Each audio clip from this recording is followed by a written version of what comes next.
Montessori, Her Life and Work by E.M. Standing. Part 1, Chapter 1, and what you're getting. Section 9, Preparing for an Unknown Future. Thus, in 1901, when Montessori gave up her work with the deficients in the orthophonic school at Rome, she was already contemplating the question of the teaching of normal children.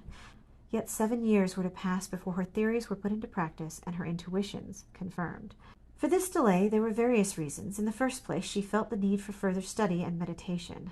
Although she was already a lecturer at the university, she registered again as a student and attended courses on philosophy and psychology. We can indeed apply to her own development the words which later on she wrote to a young teacher, who was to become one of her most able and ardent followers. To collect one's forces, even when they seem to be scattered, and when one's aim is only dimly perceived, this is a great action, and will sooner or later bring forth fruits.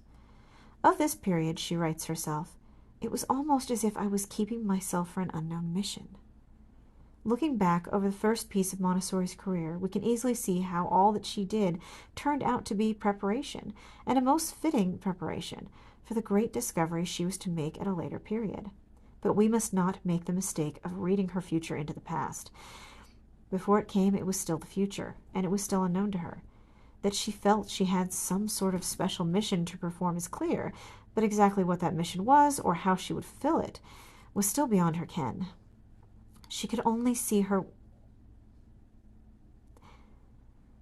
Sorry, sound of music in my head. She could only see her way a step at a time. The future was still shrouded in a mist, and would have to reveal itself stage by stage. Montessori was certain that, if she did her part fully in the present, the future would look after itself. In spite of Dr. Montessori's rigorously scientific training and the immensely practical nature of her work, there was a deeper and mystical side to her personality. To her, the art of life consisted primarily of adjusting oneself to those unseen but beneficent influences which operate through the lives of men and events.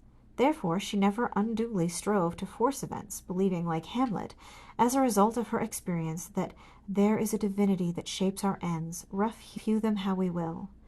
I once heard her, in a conversation, expound a theory that the art of life consists in learning how to be obedient to events.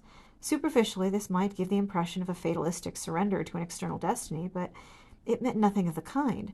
Rightly understood and illustrated as she gave it by reference to her own career, it signified rather a life full of generous acceptances of duties. It's of hard achievements leading to unexpected developments along the line of her genius. Thus it came about that her life was like a path leading through narrow defiles to sudden horizons, a series of experiences linking themselves together to prepare the next step.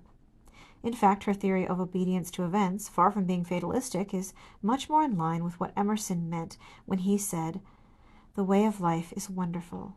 It is by abandonment."